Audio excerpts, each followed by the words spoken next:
Hi everybody, my name is Mark Simon. I'm President and Chief Executive Officer of Upstate New York Transplant Services.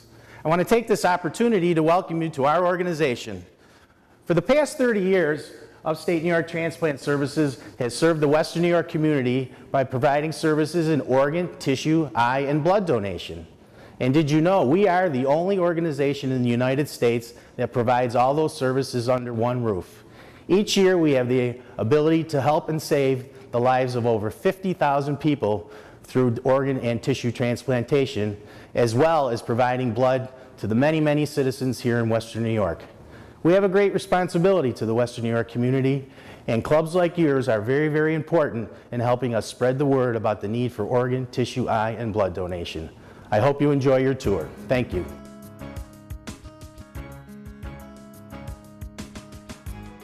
Welcome to the Donor Referral Center. My name is Barbara Russo, and I'm here to tell you a little bit about how donation gets started at Unyts today. In 1989, the Routine Referral Act was implemented, and that stated that all hospitals must contact their local organ procurement organizations about individuals whose death is imminent or about those who have died in a hospital setting. The act was created to spur an increase in potential organ and tissue donors. And this is to help those who are in need of life-saving and life-enhancing organ and tissue donations. It was the beginning of the Donor Referral Center here. And the staff here works 24 hours a day, 7 days a week, including weekends and holidays, because death comes at all hours.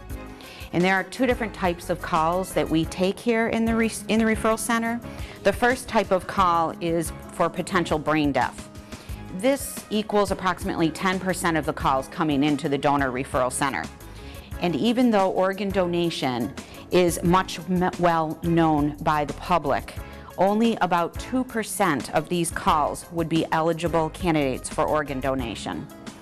These calls are usually referred to our organ donation specialists to manage right at the hospital. The second types of calls that we would be receiving would be calls pertaining to cardiac death patients. And this equals approximately 90% of the calls that we would take into the referral center. And actually 80% of these calls would end up being eligible for tissue donation. The public is less aware of eye and tissue donation, even though many more people's lives are affected through this. The people working in the Donor Referral Center have a very specialized skill set. A good medical knowledge of disease process is a must. Knowing the effects of those diseases on the body is very, very important. And most of all, the ability to calmly speak with families at a very difficult time is key. When we receive a call from the hospital, information is taken regarding the patient and their family. Also the circumstances of their death, along with medical history and treatment given to the patient. This information is then reviewed and screened by using detailed medical criteria. Every candidate for donation is also checked by the Donate Life Donor Registry to look for a match. And just because you're listed on the registry does not assure that you will be a donor. We do try very hard to follow every patient's wishes, but sometimes it's just not possible. If the patient is suitable for donation, we then call their family and offer support during their time of grief.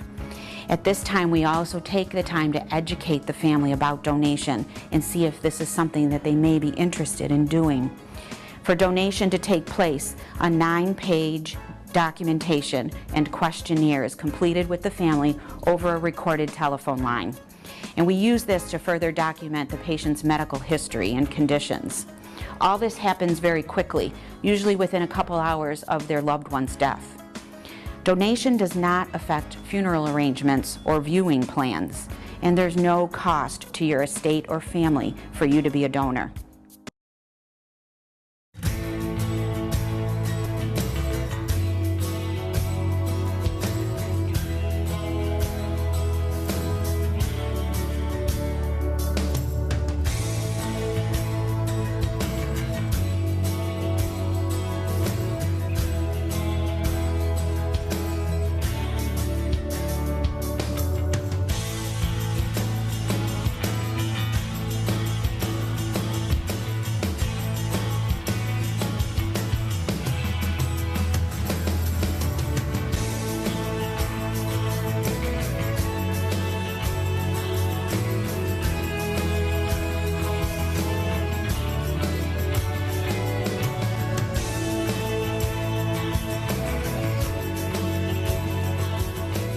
My name is Alexander for Upstate New York Transplant Services. I'm a blood service trainer here at Unyts.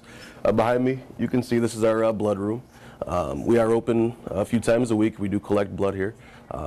We are a community-based organization. The blood that we do collect, like I said, is distributed throughout the local hospitals. There are many different products that we can use when we do collect a pint of blood. If any of you ever donated before, you know that we do collect a pint. That can be cut up in our lab into plasma, platelets, and red blood cells. Plasma and platelets go to help cancer patients, burn victims, and surgical victims. The red blood cells are mostly for traumas. That's what ECMC uses a lot of for car accidents, shootings, all the stuff you guys see on the news that people lose a lot of blood volume. We also have two different procedures, pheresis, platelet pheresis, which we just take the platelets out of someone, and double red cells, which you take 2 units of red blood cells from someone. There are a few different types of blood types that we do like to collect. Depending on what your blood type is what we want you to donate. All your O donors, we'd like to take double red cells from because it is easier to match blood types for different people. We also have something called baby bags, which we take O positive and O negative blood. They go right to Children's Hospital to save the mothers and the children's. As far as platelet pheresis goes, we'd like to take all the positives, so A positive, B positive, AB positive. We'd like to collect platelet pheresis from them. A negative, B negative, and AB negative, we'd like to take double red cells from. So depending on what your blood type is, if you do guys want to come in and donate, we'd love to take you guys. We can set you up with whatever type of procedure would be best for you. As far as requirements for donating blood, you have to be at least 16 years old with a parental consent, 17 with no parental consent, over 110 pounds, and feeling healthy and well the day of the blood drive. There are a lot of deferrals that we do have. Those will be covered in the screening portion of your blood donation, but the minimum requirements, like I said, are the 16-year-old with parental consent, feeling healthy and well on the day of the blood drive, and you're over 110 pounds. When you do come in, we need your picture ID, and just be ready to answer a rather large questionnaire. It's about 50 questions, but that is a screening process that we do need to do to make sure that the blood you're going to provide us is not going to harm the recipient at the hospital. School blood drives are pretty much what we get a lot of our blood from. We love going to the high schools. The kids are really, really excited about when we do come. They're very willing to give, obviously. It's a good thing, community service. The kids, the Donate Life program is a great thing. I think that the more people that are aware of blood donation, the importance of it in the community, the more blood we are going to be able to collect, and you can get the word out about us to the community.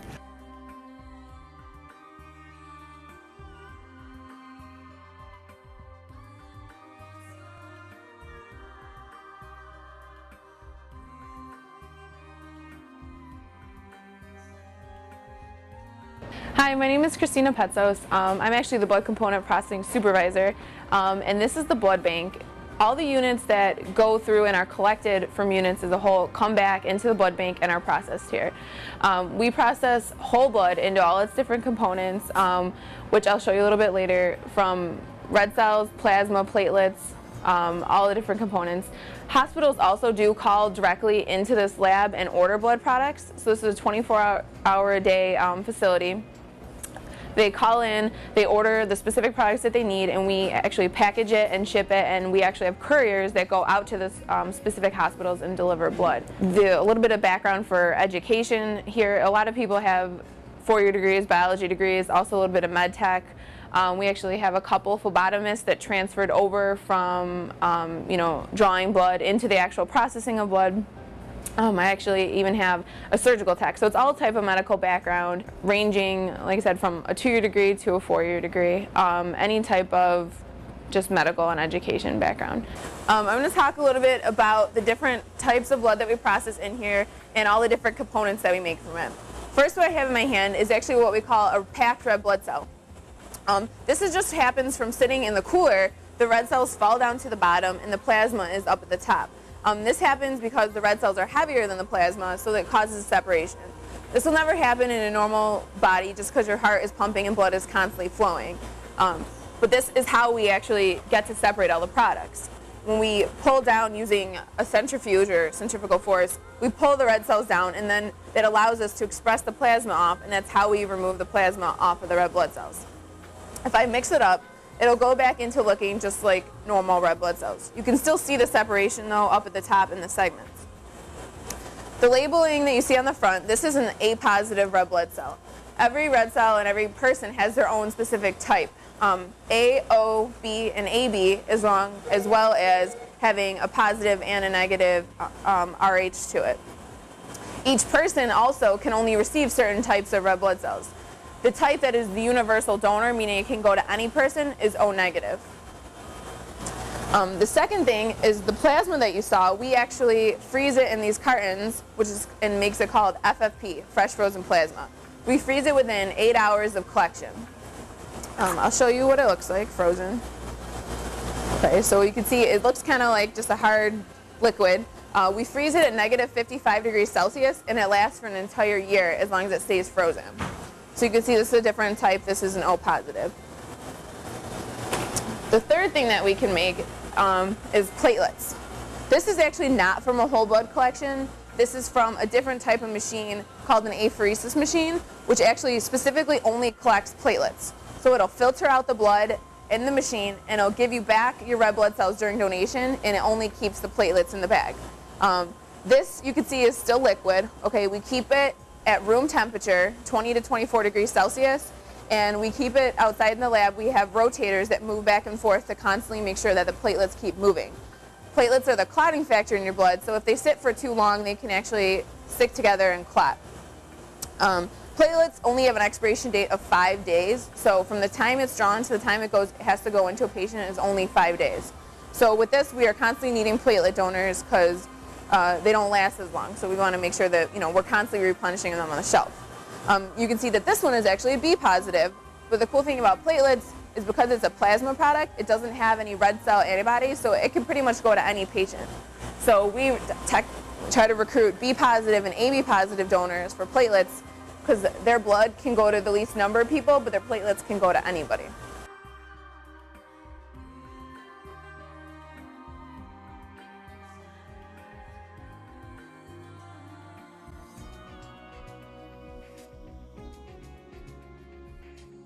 Hi, my name is Darlene Eimrich. I'm Family Services Manager at Upstate New York Transplant Services, and welcome to Family Services. This is our donor family area. We do our support groups here because it's a very safe environment. Families can come here and feel comfortable and talk to us and do our support groups. We also have our comforting quilts that we do with our families. We give every family a quilt to take home so that they have something to take home with them. We give them memory boxes. We go into the hospital. When a family is going through losing a loved one, and we support them through that process. I'm a living donor. I donated a kidney to my brother, and at that time I sat down and talked to my children and told them what I wanted to do, to donate a kidney to my brother to better his life. At that time, Shannon said to me, "I'm really proud of you, Mom, and I hope someday I can be an organ donor and save lives too." Never ever thinking that 2 years later she would be doing that. When I went into the hospital and Shannon was in the ICU unit, after they had come in and told me that she was brain dead, someone from Upstate New York Transplant Services came in to offer me the opportunity to donate her organs. Fortunately, I knew the answer, because at that time I was so numb, I didn't know what to think. So I said yes to organ, tissue, and eye. Shannon helped up to 50 people. It was the only positive thing that came out of the worst day of my life. I had never thought about planning Shannon's funeral. I had always thought about planning her wedding. And because of that, I wanted to be more involved with organ donation. So I volunteered at Unyts, and then I developed the aftercare program for donor families. And even after we get consent from donor families, we don't forget them. We have a donor family ceremony that we celebrate, their loved one's life.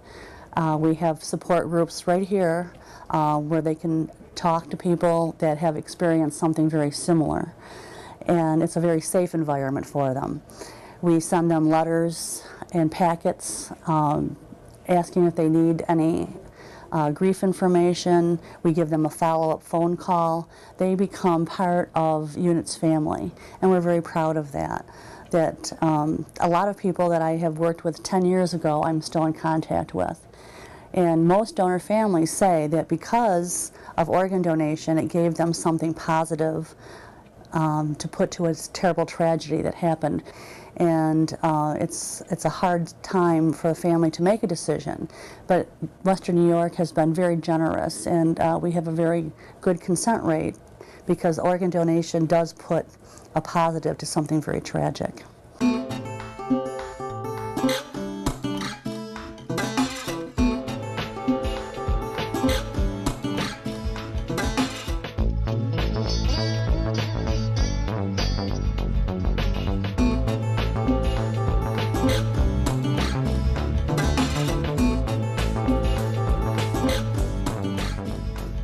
My name is Jack Abfield. I'm a clinical donation specialist here at Upstate New York Transplant Services. Here in the organ department, we coordinate all the local organ donors. We respond to referrals 24 hours a day, 7 days a week. The hospital will call us with certain patients that meet criteria for them to be potential organ donors. One of us will respond to the hospital within an hour and review that patient's chart to see if they do have any options for organ donation. If they do, we will call in our family services department to be with the family to make sure that they understand everything that's going on, to see where they're at in the process. The worst possible thing that we could do is when a family is holding out hope for a miracle is bring up organ donation. So we can use family services as our eyes and ears to let us know what's going on with the family, what they understand, what they've been told as far as their loved one's condition, because a lot of times people that are organ donors within the last 24 to 48 hours, they were healthy just like you and I sitting here talking, and the next moment their family's being told that I'm sorry that they're dead. Although their heart is beating, their lungs are expanding, their chest is breathing, they're warm, they look like any other patient in an intensive care unit, but the difference is that they have succumbed to brain death. Brain death is a legal definition of death. Although your heart is still beating, you are declared dead. From that point, once Family Services has told us that the family is understanding of everything that's going on, we can then go in and discuss organ donation. When the family consents, we do explain to them everything that happens, that the time could be anywhere from 24 to 36 hours from the time we actually get consent until the time we go to the operating room. We have to run blood tests on every donor. Those tests take between 6 and 8 hours. They're sent to Pittsburgh for serology testing for HIV, hepatitis, and any other disease under the sun. This is done on every donor. Those tests, like I said, take between 8 to 12 hours to come back. So prior to even trying to allocate an organ to a recipient, we have to have those tests done. And you know, there are a lot of misconceptions people have about organ donation, that organs are sold or bought by celebrities or people who have a lot of money. Like I explained, the list is set up by a computer. There is no human intervention. So the patient that is at the top of the list is the sickest patient that there is available for that organ that meets the criteria of the donor. We have no say as to who gets it. The transplant surgeon, the final transplant surgeon, is the one who decides whether he will accept that organ for his patient or not. Not anyone from Unyts, and not anyone from outside civilization, I guess. So we will do everything we can to correct any myths that people may have regarding donation. When allocating organs for recipients, our patient information here in Buffalo is placed into a nationwide database that is based on the patient's height, weight, their blood type. Blood types have to match for transplant. All the patient information is put into a nationwide database that will generate a potential transplant recipient list. This is what is known as the list. That list is, everything's done electronically now. We will send out potential organ offers to recipients, transplant centers, and they will make a decision based on the donor here whether they will accept or reject an organ for that recipient. If they do say yes, we let them know that the OR has not been scheduled yet, and what time we are tentatively looking, because everything has to be done at the same time. Once the donor heart stops, there are very specific time limits for the organs. For heart, you only have between 4 and 6 hours. For lungs, between 6 and 8 hours. The liver and pancreas can be transplanted within 10 to 12 hours. We do have 2 machines here at Unyts that are kidney pumps that will continuously perfuse the kidneys and keep them functioning for up to 36 hours outside of the body. Most transplant centers do like under 24, however, it has been done up to 36 hours. Once everything is tentatively placed with a transplant center, those centers will come here to Buffalo. They'll fly here on a jet and send a surgeon and a coordinator, and they will recover the organ and take it back with them for transplant. We do transplant kidney and pancreas here in Buffalo. Any other organ, heart, lung, liver, those centers will, like I said, fly here and recover the organs and take it back with them. Everything is done at the same time. The heart is recovered first, followed by lungs, then liver and pancreas, and then the kidneys are recovered last.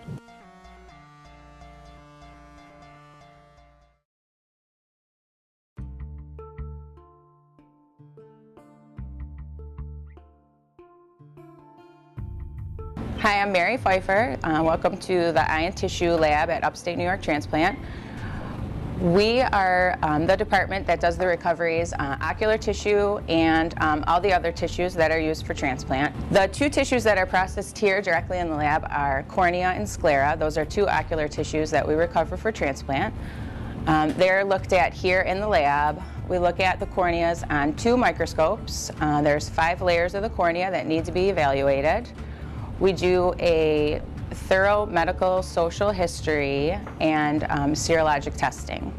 I can show you 2 samples of the tissue, the cornea and sclera.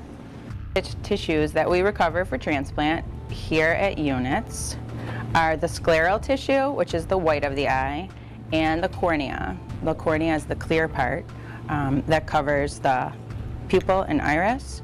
This is a recovered cornea. Our surgeons nationally like to use them closer to a 5-day point, so they are distributed closer to that time frame.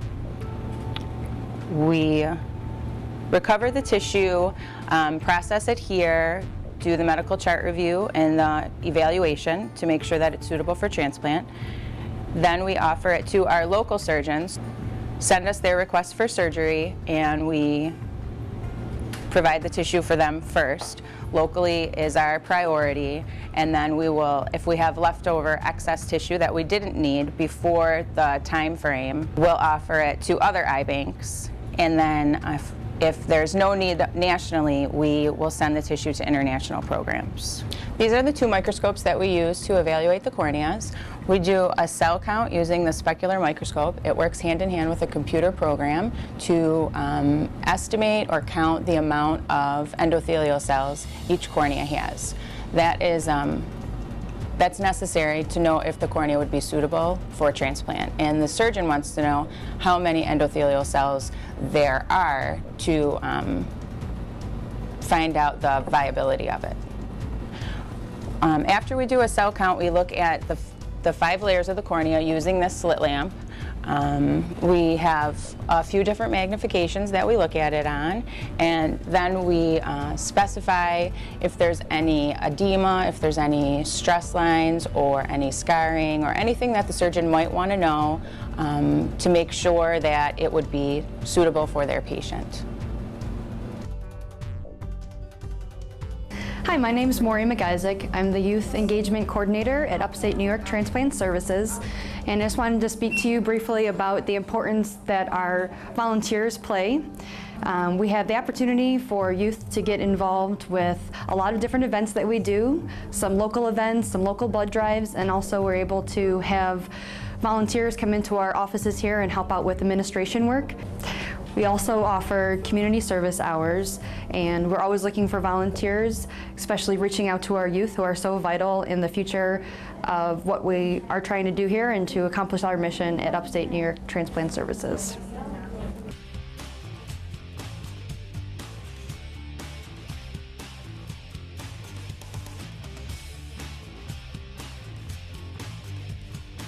Well, you finally made it to the end of the tour.